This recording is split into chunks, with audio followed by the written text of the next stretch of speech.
صدق الله العظيم وصدق رسوله النبي الكريم ونحن على ذلك لمن الشاهدين والشاكرين والحمد لله رب العالمين۔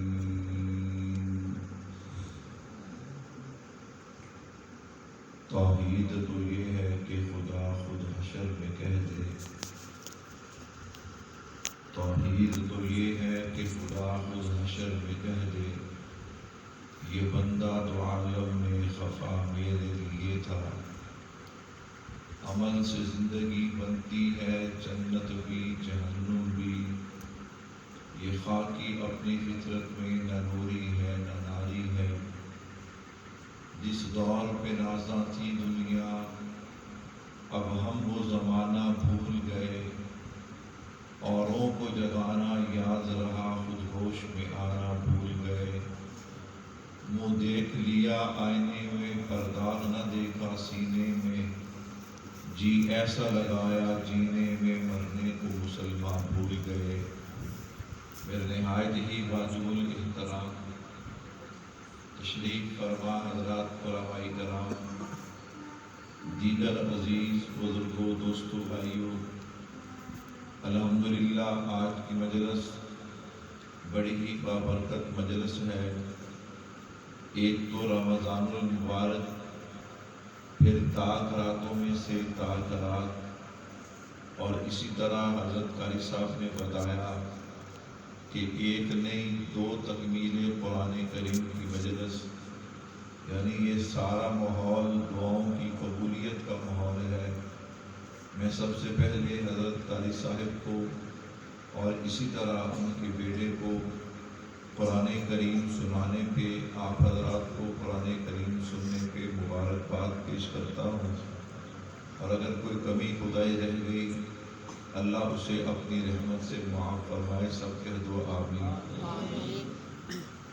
بلا تاخیر و تمہید میں اپنے عنوان پہ آغاز کلام کرنے جا رہا ہوں۔ آپ حضرات کو اس بات کا اچھی طرح اندازہ ہے کہ میری کوشش ہوتی ہے کہ الحمدللہ 12-14 سال سے مسلسل حاضری، اور ہر سال کوئی نہ کوئی نئی بات، نیا پیغام آپ حضرات کے سامنے رکھا جائے، تاکہ اسے سن کے سمجھ کے پھر بندہ اس پہ عمل کرے۔ آج مجھے بڑی خوشی ہوئی، ہمارا ایک ساتھی عثمان، وہ جب بھی میں یہاں پہ آیا کرتا تھا بڑی محبت سے ملتا، اس کی دکان پہ دعا کے لیے بھی جاتے، تو آج مجھے وہ بڑی مسجد میں ملا، کہنے لگا جی مجھے پہچانا؟ میں نے کہا جی نہیں، پہلے بغیر گاڑی کے ہوا کرتا تھا، الحمدللہ اب سنت کے مطابق گاڑی رکھی ہے۔ تو اس لیے سننے سنانے کا مقصد کیا ہے کہ سننے سنانے سے انسان کے اندر عمل کا جذبہ بیدار ہوتا ہے۔ اسی نیت سے بات کا آغاز کرنے جا رہا ہوں۔ اللہ سے دعا ہے اللہ مجھے شرح صدر کے ساتھ کلام کرنے کی توفیق عطا فرمائے۔ میرے بھائیوں، آج اگر کسی آدمی سے سوال کیا جائے، بس آپ کی توجہ چاہیے، کسی بھی آدمی سے سوال کیا جائے کہ سناؤ تمہارے حالات کیسے ہیں، تو ہر دوسرے آدمی کا ایک ہی جواب ہے کہ مولوی صاحب اللہ نے مکان بھی اچھا دیا ہے، اللہ نے رزق بھی دیا ہے، اللہ نے کاروبار اور تجارت بھی دی ہے، زمین جائیداد بھی ہے، گاڑی بھی ہے، اولاد بھی ہے، سب کچھ ہے، لیکن اس کے باوجود قلبی سکون نہیں، اطمینان نہیں، راحت نہیں، ہر وقت بے چینی، ہر وقت بے سکونی۔ تو میں نے کہا پریشان ہونے کی ضرورت نہیں، آئیے قرآن سے پوچھ لیتے ہیں، قرآن کے سامنے اس بات کو رکھتے ہیں، قرآن سے اس کا حل پوچھتے ہیں۔ کیوں؟ قرآن بھی بے مثال ہے اور قرآن کا پیغام بھی بے مثال ہے۔ پہلے کہہ لیں سبحان اللہ، کوئی سبحان اللہ۔ رمضان کا مہینہ ہے، ایک دفعہ سبحان اللہ کہیں گے اللہ 70 دفعہ سبحان اللہ کہنے کا اجر دیں گے۔ میں نے کہا آئیے ذرا قرآن کریم سے پوچھتے ہیں کہ قرآن اس مسئلے کا حل کیا ہے۔ اس سے پہلے کہ قرآن مسئلے کا حل بتائے، میں ذرا تھوڑا سا قرآن کریم کا تعارف کرواتا جاؤں کہ قرآن کا اپنا مقام کیا ہے، قرآن کی اپنی شان کیا ہے۔ اگر میں یوں کہہ دوں تو مبالغہ نہ ہوگا کہ قرآن بے مثال ہے۔ آپ کہیں گے مولوی صاحب قرآن بے مثال کیوں؟ میرے اور آپ کے نبی کا معجزہ ہے اور ہمارا نظریہ ہے۔ اللہ نے اپنے محبوب کو جو بھی عطا کیا بے مثال عطا کیا۔ اگر یوں کہوں تو مبالغہ نہ ہوگا۔ اللہ نے اپنے نبی کو نام دیا تو بے مثال دیا، کام دیا تو بے مثال دیا، مقام دیا تو بے مثال دیا۔ اللہ نے اپنے نبی کو خاندان، حسب نسب، قبیلہ دیا تو بے مثال دیا۔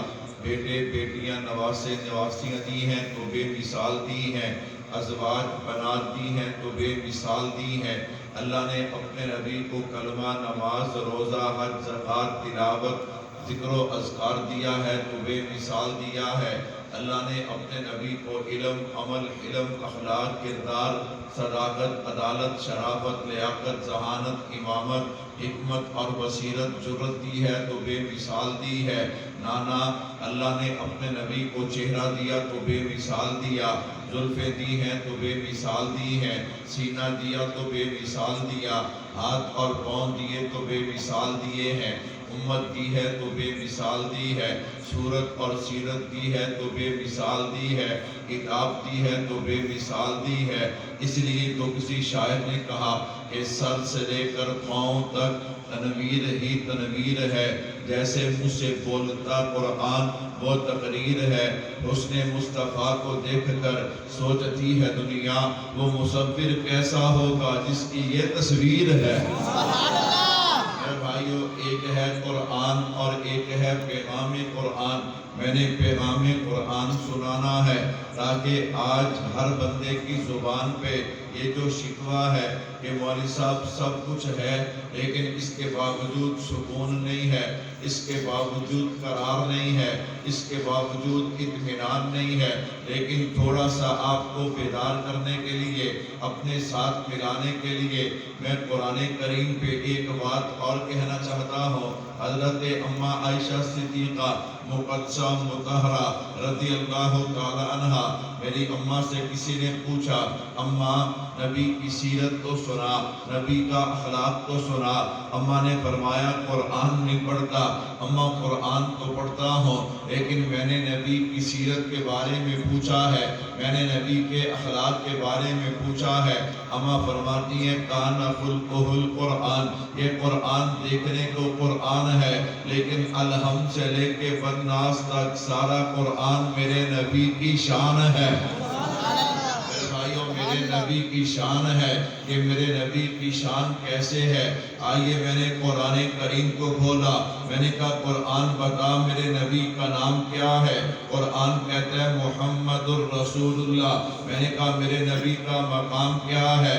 ما کان محمد ابا احد من رجالکم ولکن رسول اللہ وخاتم النبیین۔ قرآن بتانا میرے نبی کا کام کیا ہے؟ هو الذی ارسل رسولہ بالہدی۔ قرآن بتانا میرے نبی کی معراج کیا ہے؟ ثم دنا فتدلی فکان قاب قوسین او ادنی۔ قرآن بتا میرے نبی کی ہجرت کیا ہے؟ قرآن کہتا ہے اذ اخرجہ الذین کفروا ثانی اثنین اذ ہما فی الغار۔ قرآن بتانا میرے نبی کا چہرہ کیا ہے؟ قرآن کہتا ہے والضحیٰ، میرے نبی کی زلفیں کیا ہیں؟ واللیل اذا سجا، میرے نبی کی آنکھیں کیا ہیں؟ ما زاغ البصر، میرے نبی کا بولنا کیا ہے؟ وما ینطق عن الہویٰ، میرے نبی کا بول، میرے نبی کی زبان کیا ہے؟ لا تحرک بہ لسانک لتعجل بہ، میرے نبی کے ہاتھ کیا ہیں؟ ید اللہ فوق ایدیہم وما رمیت اذ رمیت ولکن اللہ رمی۔ قرآن بتانا میرے نبی کا لباس کیا ہے؟ قرآن کہتا ہے وَثِيَابَكَ فَطَاهِرْ، قرآن بتانا میرے نبی کا زمانہ کیا ہے؟ قرآن کہتا ہے وَالْعَصْرِ، قرآن بتانا میرے نبی کا شہر کیا ہے؟ قرآن کہتا ہے لا اقسم بِهَذَا الْبَلَدِ، میں نے کہا قرآن بتانا میرے نبی کے صحابہ کیا ہیں؟ قرآن کہتا ہے رضی اللہ عنہم ورضوا عنہ، قرآن بتانا میرے نبی کے یار کیا ہیں؟ قرآن کہتا ہے اولئک حزب اللہ اولئک هم المفلحون، قرآن بتانا میرے نبی کی ازواج اور بنات کیا ہیں؟ قرآن کہتا ہے یا ایھا النبی قل لازواجک و بناتک، میں نے کہا قرآن ساری باتیں چھوڑ تو بتا میرے نبی کا مقام کیا ہے؟ قرآن کہتا ہے وَرَفَعْنَا لَكَ ذِکْرَکَ، تو پھر مجھے کہنے دیجئے کہ کائنات کی تخلیق کا میرے مولا تو سبب ہے، کائنات کی تخلیق کا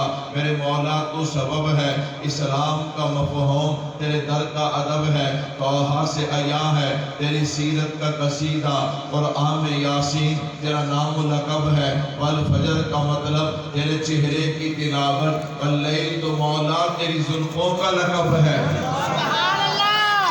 صرف بچے سبحان اللہ کہتے ہیں، بچوں کو سمجھ نہیں آتی وہ سبحان اللہ کہتے ہیں، جو بڑے جو جن کو سمجھ آتی ہے کہہ دو سبحان اللہ۔ سبحان اللہ۔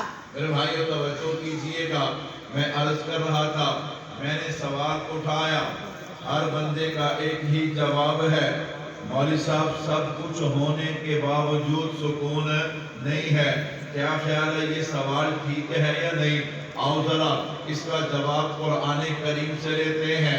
اے قرآن تو بتا سب کچھ ہونے کے باوجود جو ہے وہ دل کو سکون کیوں نہیں ہے، دل کو اطمینان کیوں نہیں ہے؟ قرآن کہتا ہے الا بذکر اللہ تطمئن القلوب، اور دنیا والوں اس دل کو اللہ کی یاد دینا تمہارا کام ہے، اور دونوں جہاں میں سکون عطا کر دینا عرش والے خدا کا کام ہے۔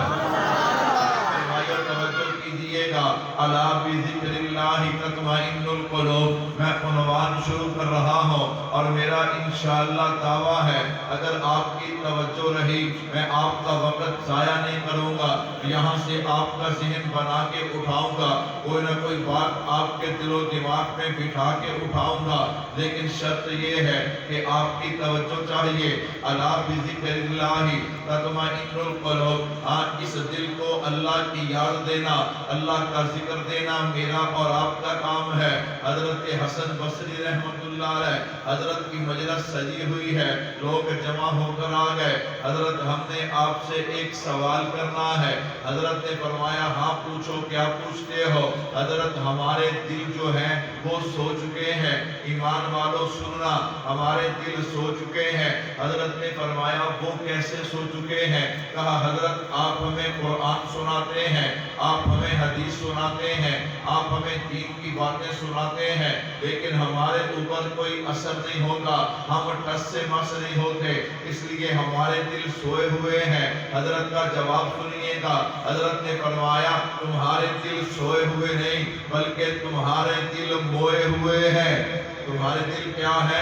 موئے ہوئے ہیں، یعنی تمہارے دل مردہ ہیں۔ حضرت ہمارے دل مردہ کیسے؟ فرمایا اگر کوئی سویا ہونا اس کے قریب کوئی اونچی آواز میں بات کرے وہ جاگ جاتا ہے، اور اگر کوئی مر جائے اس کے قریب ڈھول بھی بجاتے رہو وہ جاگتا نہیں ہے۔ فرمایا تمہارے دل اگر سوئے ہوتے میں تمہیں قرآن سناتا ہوں، تمہارے دل جاگ جاتے، میں تمہیں حدیث سناتا ہوں، تمہارے دل جاگ جاتے۔ یہ جو تمہارے دل جاگتے نہیں ہیں اس کا مطلب یہ ہے کہ تمہارے دل مردہ ہو چکے ہیں، اور اسی بات کی تائید میرے اور آپ کے پیارے آقا جناب محمد مصطفیٰ صلی اللہ علیہ وسلم نے بھی ارشاد فرمائی۔ اللہ کے نبی نے فرمایا او میرے صحابہ جیسے لوہے کو زنگ لگ جاتا ہے اسی طرح دلوں کو بھی زنگ لگ جاتا ہے، اسی زنگ اور مردہ دل کو مردہ دل بھی کہا جاتا ہے، سیاہ دل بھی کہا جاتا ہے۔ میرے بھائیوں توجہ رکھنا، اگر لوہے کو زنگ لگ جائے، لوہا کام نہیں دیتا. آپ نے بلڈنگ تیار کرنی ہے، آپ نے کوئی چیز بنانی ہے، آپ نے ٹیبل بنانا ہے، آپ نے لوہا دیکھا، اسے تو زنگ لگا ہے، یار ایسے تو بات نہیں بنے گی، پہلے اس کا زنگ ختم کرنا پڑے گا، پھر جا کر یہ کام کرے گا. اس کو ریگ مال مارا جائے گا، اس پہ روغن کیا جائے گا، اسے پالش کیا جائے گا، پہلے اسے قابل استعمال بنایا جائے گا، پھر جا کر استعمال کیا جائے گا. اسی طرح جب اس دل کو اس کو جناب زنگ لگ جائے نا، یاد رکھنا یہ جسم کا سردار ہے، یہ مرکز ہے. جب دل کو زنگ لگ جائے نا، پھر دل بھی جو ہے وہ صحیح طرح کام نہیں کرتا. آپ کہیں گے مولوی صاحب کیسے کام نہیں کرتا؟ میں نے کہا پھر بندہ نماز تو پڑھتا ہے لیکن خیال دکان کے اندر ہوتا ہے. نماز تو پڑھتا ہے، خیال گھر کے اندر ہوتا ہے. نماز تو پڑھتا ہے، خیال بازار کے اندر ہوتا ہے. نماز تو پڑھتا ہے لیکن سوچیں کہیں اور ہوتی ہیں. نماز تو پڑھتا ہے، قیام میں جو سکون آنا چاہیے وہ سکون نہیں آتا. ہاں سجدے میں جو سکون آنا چاہیے وہ سکون نہیں آتا. پھر قرآن کی تلاوت تو کرتا ہے لیکن جو لذت آنی چاہیے وہ لذت آتی نہیں ہے. درود پاک تو پڑھتا ہے لیکن جو چاشنی نصیب ہونی چاہیے وہ چاشنی نصیب نہیں ہوتی. کیوں؟ اسے زنگ لگا ہوا ہے. جب تک اس کا زنگ دور نہیں ہوگا عبادت میں مزہ نہیں آئے گا. الا بذکر اللہ تطمئن القلوب، تبھی تو قرآن اعلان کر رہا ہے اور لوگوں اللہ کی یاد دل کو دینا تمہارا کام ہے، سکون عطا کر دینا عرش والے خدا کا کام ہے. سبحان اللہ. سبحان اللہ نہیں کہیں گے، بڑے جن کو سمجھ آ رہی ہے وہ کہہ دو سبحان اللہ. کیونکہ بچیاں مجھے سمجھ نہیں آتی، جنت کی گل کرو پھر سبحان اللہ، جہنم کی گل کرو پھر سبحان اللہ، یا آپس مقابلہ لا کے سبحان اللہ. ماحول ایسے نہیں، بڑے سمجھ کے پھر بولیں. ہمارے ہاں ان عنوانات پہ گفتگو نہیں ہوتی. میرے بھائیو آپ تاریخ پڑھ کے دیکھ لیجئے، دارالعلوم دیوبند کا مزاج ہے کہ جہاں مسجد وہاں خانقاہ بھی، جہاں مدرسہ وہاں خانقاہ بھی. لیکن جب سے یہ مزاج بدلا ہے عجیب سے عجیب حالات ہوتے چلے جا رہے ہیں. خیر توجہ کیجئے گا، میں عرض کر رہا تھا کہ دل کو زنگ لگ جاتا ہے. کہتا مولوی صاحب دل کو کیسے زنگ لگتا ہے؟ حدیث پاک میں آتا ہے، فرمایا کوئی بندہ آنکھ کے ساتھ گناہ کرے نا، اندر ہی اندر ایک سیاہ رنگ کا نقطہ چلتا ہے جو بندے کے دل پہ آ کے لگتا ہے. اب توبہ تو ہے نہیں، پھر زبان کے ساتھ گناہ کیا، پھر کانوں کے ساتھ گناہ کیا، پھر ہاتھ کے ساتھ گناہ کیا، جسم کے کسی بھی عضو کے ساتھ گناہ کرتا ہے. ہاں ایک سیاہ رنگ کا نشان جو ہے وہ انسان کے دل پہ لگ جاتا ہے. اب چونکہ توبہ تو ہے نہیں ہے، اب یہ نشان بڑھتے چلے گئے، کسی کا آدھا، کسی کا تیسرا حصہ اور کسی کا دل پورے کا پورا جو ہے وہ زنگ آلودہ ہو جاتا ہے. کہتا مولوی صاحب جب دل زنگ آلودہ ہو جائے تو پھر کیا ہوتا ہے؟ میں نے کہا پھر ثواب اور گناہ میں کوئی فرق محسوس نہیں ہوتا. پھر آزاد ہوتی ہے، بندہ پڑوسی ہوتا ہے پھر بھی نماز پڑھنے نہیں آتا، اذانیں ہوتی رہتی ہیں لیکن نماز کے قریب نہیں جاتا، قرآن کی تلاوت کے قریب نہیں جاتا. اسے بتایا جاتا ہے کہ شراب حرام ہے لیکن پھر بھی پیتا ہے. اسے بتایا جاتا ہے سود حرام ہے لیکن پھر بھی استعمال کرتا ہے. اسے بتایا جاتا ہے کہ داڑھی مڈانا یہ گناہ کبیرہ ہے لیکن پھر بھی داڑھی مڈانے سے باز نہیں آتا. اللہ اکبر. توجہ کیجئے گا. کہتا مولوی صاحب یہ تو بتا دیا کہ دل زندہ اور مردہ، ہمیں کیسے پتا چلے گا کہ ہمارا دل زندہ ہے یا مردہ ہے؟ میں نے کہا پریشان ہونے کی ضرورت نہیں ہے، جلسہ ختم ہوگا میں یہاں پہ بیٹھ جاؤں گا، ہر بندہ 500 روپیہ لیتا آئے اور مجھے دے کر پوچھتا جائے کہ دل زندہ ہے یا اللہ. تو وہ کہنے کہ مولوی صاحب پڑھائیے گی تو گل ہے بھی ہوں تو 500 دئیے پھر پوچھئے. میں کہا ڈاکٹر کو لب دیو جدی فیس چنگی ہوگی، جدی فیس کیوں؟ ڈاکٹر فیس چنگی ہوئی کہ ڈاکٹر چنگا ہونا ہے، جدی فیس بھی 500 ہوئی وہ ڈاکٹر بھی چنگا. چلو میں نے کہا نا بھائی تم پیسے نہ دو، ہم پیسے مانگتے بھی نہیں ہیں لیکن کم از کم اپنے دلوں کی فکر کر لو. قرب قیامت ہے، قرب قیامت ہے، اجڑے ہوئے دل ہیں. اللہ اکبر۔ میرے بھائیو سنیے گا، علامتیں تو بزرگوں نے بہت ساری بیان کی ہیں، لیکن میں صرف 3 علامتیں بیان کرنے لگا ہوں۔ ان کو یاد رکھنا اور ہر بندہ اپنے دل کو چیک کرے کہ میرا دل زندہ ہے یا میرا دل مردہ ہے۔ نمبر 1 فرمایا، اگر نیکی کر کے خوشی نہ ہو اور گناہ کر کے ندامت نہ ہو تو سمجھ لو کہ دل کیا ہو چکا ہے؟ مردہ ہو چکا ہے۔ میں نے کہا بھائی میں بھی دیکھوں آپ بھی دیکھیں، جن میں 5 نمازیں فرض ہیں ہم کتنی پڑھتے ہیں اور کتنی نہیں پڑھتے؟ آپ خود اندازہ کر لو دل زندہ ہے یا مردہ ہے۔ پورے دن کے اندر ہم نبی کی کتنی سنتوں پہ عمل کرتے ہیں اور کتنی سنتوں کو توڑتے ہیں، اندازہ خود ہو جائے گا دل زندہ ہے یا مردہ ہے۔ کسی سے فتویٰ لینے کی ضرورت نہیں۔ نمبر 2 فرمایا، دنیا داری کے کام میں لے جاؤ، یار میچ دیکھنے چلیں، یار فلاں کام پہ چلیں، گپے مارتے ہیں، آؤ کمپیوٹر پہ بیٹھتے ہیں، 4 گھنٹے گزر جائیں گے لیکن ٹچ سے مس نہیں ہوگا۔ کسی دینی مجلس میں آ کر بیٹھ جائے، اللہ اکبر، پھر اس کا دل یوں قید ہو جاتا ہے جیسے پرندہ پنجرے میں قید ہو جاتا ہے اور پھڑپھڑاتا ہے کہ جیسے دروازہ کھلے اور میں یہاں سے اڑ جاؤں۔ اگر دینی مجلس میں آ کر بیٹھ جائے پھر اس کا دم یوں گھٹتا ہے، یوں اس کا دل قید ہو جاتا ہے۔ فرمایا یہ مردہ دل کی علامت ہے۔ تیسری علامت یہ ہے کہ اگر کوئی نصیحت کرے نا، مولوی صاحب نے کہہ دیا، قاری صاحب نے کہہ دیا، گلی کے نیک آدمی بزرگ آدمی نے کہہ دیا کہ یار نماز پڑھا کر، یوں گالیاں نہ دیا کر، آگے سے جواب کیا ملتا ہے؟ بابا جی تسی اپنی قبریں پیڑے تے میں اپنی قبریں پیڑے، تم اپنی فکر کرو میری فکر چھوڑ دو۔ میں نے کہا یہ مردہ دل کی علامت ہے۔ اللہ اکبر، یہ جو میری اور آپ کی زبان پہ شکوے شکایت ہیں کہ مولوی صاحب سب کچھ ہے، سب کچھ ہونے کے باوجود بھی دلوں کا چین نہیں ہے۔ میرے بھائی ایک بندے کو بھوک لگی ہو، آپ اس کو کھانا نہ دیں، آپ اس کو سونا دیں، کیا خیال ہے اس کی بھوک مٹ جائے گی؟ وہ کہے گا مر مجھے روٹی لا کے دے، اسے پیاس لگی ہے۔ آپ کہیں نہیں نہیں یہ لے، یہ چاندی ہے، یہ ہیرے ہیں، وہ کہے گا مر مجھے پانی لا کے دے، مجھے ہیرے کی ضرورت نہیں، مجھے پانی کی ضرورت ہے۔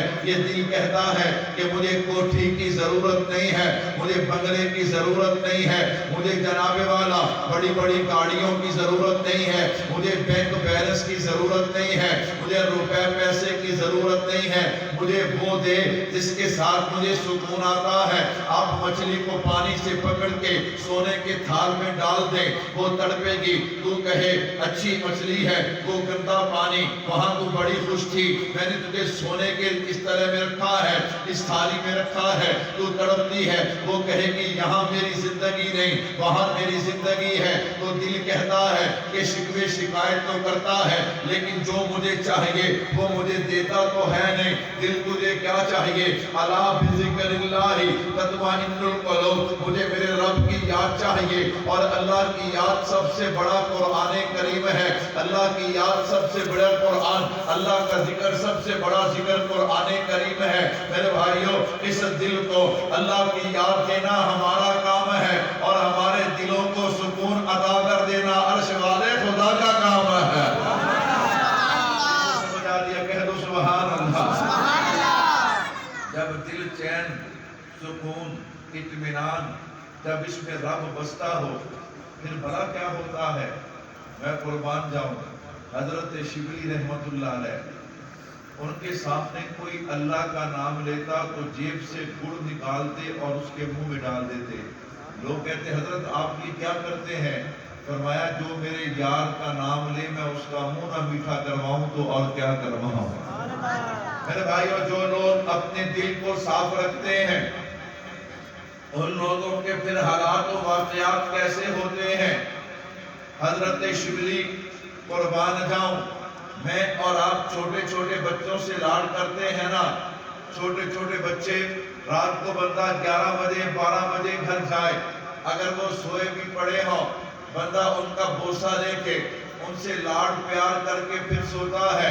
میں نے کہا ہاں، جو دل میں اپنے رب کو بسا لینا، سب کو دل سے نکال لے اور رب کو دل میں بسا لے۔ کہتا مولوی صاحب اس کا کام، یہ کام تو بڑا مشکل ہے، یہ بات تو بڑی مشکل ہے کہ ہر چیز کو دل سے نکال کے رب کو بسانا۔ میں نے کہا تجھے کس نے کہا ہے نکالنا؟ تو نکالنے کا مطلب نہیں سمجھا، اس لیے تو پریشان ہوا ہے۔ کہتا جی کیا مطلب؟ میں نے کہا آ ذرا، میرا دعویٰ ہے کہ جس بندے نے بھی کلمہ پڑھا ہے لا الہ الا اللہ محمد الرسول اللہ، اسے اللہ سے محبت ہے، کہہ دو بے شک۔ آپ کو بھی محبت ہے کہ نہیں ہے؟ پھر کیوں نہیں کہتے بے شک؟ سارے مل کے کہہ دو بے شک۔ میرے بھائیوں میرا دعویٰ ہے کہ جس نے بھی کلمہ پڑھا ہے اسے اللہ تبارک و تعالیٰ سے محبت ہے، لیکن جو محبت میں اور آپ کرتے ہیں اللہ اس محبت کا تقاضا نہیں کرتے۔ میرے بھائیوں کس محبت کا تقاضا کرتے ہیں؟ ذرا سنیے گا۔ حضرت ابراہیم علیہ السلام، میں قربان جاؤں، حضرت ابراہیم علیہ السلام بکریاں چرا رہے تھے۔ ایمان تازہ ہو جائے گا اگر آپ نے توجہ کی۔ حضرت ابراہیم علیہ السلام بکریاں چرا رہے ہیں، ایک مسافر گزرا، اس نے پڑھا سبحان ذی الملک والملکوت سبحان ذی العزت والعظمت والہیبت والقدرت والکبریاء والجبروت۔ حضرت ابراہیم علیہ السلام نے سنا، میرے اللہ کی تعریف، جھوم گئے۔ جب جھومے نا، کہا او مسافر ٹھہرنا ذرا۔ وہ آدمی رک گیا، کہا اللہ کا واسطہ ایک دفعہ اور میرے رب کی تعریف سنا۔ ہمیں کیا ہو گیا آج؟ ہمیں جناب غزلیں سن کے، آج گانے سن کے، آج قوالیاں سن کے تو سکون آتا ہے، لیکن اللہ کے نام سے ہمیں سکون نہیں آتا۔ ہمارے دلوں کی حالت کتنی بگڑ چکی ہے، ہم کس حد تک جا چکے ہیں۔ خیر اللہ کے نبی نے کیا کہا؟ اے مسافر ذرا ایک دفعہ وہ ترانہ پھر سنانا جو تو نے ابھی پڑھا ہے۔ اس نے کہا پہلے تو اپنی مرضی سے پڑھا ہے، اب آپ مجھے بدلے میں کیا دیں گے؟ آپ نے بکریوں کی طرف دیکھا، کہا یہ آدھی بکریاں تیری ہیں، ایک دفعہ میرے رب کا نام تو سنانا، میں قربان جاؤں۔ اس نے پھر پڑھا سبحان ذی الملک والملکوت سبحان ذی العزت والعظمت والہیبت والقدرت والکبریاء والجبروت، کہہ دو سبحان اللہ۔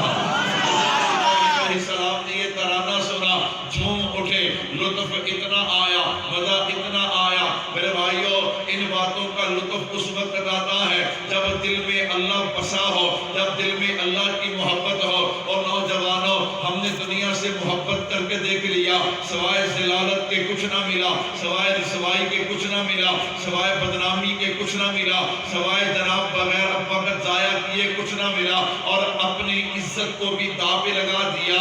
کیوں؟ امام مالک کا قول ہے اگر کسی کی عزت کو خراب کرو گے، جب تک تمہاری عزت خراب نہیں ہوگی تمہیں موت نہیں آئے گی۔ کیوں اپنی عزتوں کو داؤ پہ لگاتے ہو؟ اور نوجوانوں بال سفید ہو جائے پھر بھی بندہ سجدہ کرے، وہ سجدے بھی اللہ کو قبول ہیں، لیکن این جوانی میں، ہری جوانی میں جب بندہ اٹھ کے روتا ہے اپنے رب کے سامنے، خدا کی قسم رب کی رحمت کیسے برستی ہے میں یہ بیان نہیں کر سکتا۔ تو آؤ نا، چھوڑو اس دنیا کو، اپنے رب سے دل لگا کے دیکھو نا۔ جب رب سے دل لگاؤ گے اللہ اکبر، پھر مرنا بھی عجیب ہوگا، جینا بھی عجیب ہوگا، کہو سبحان اللہ۔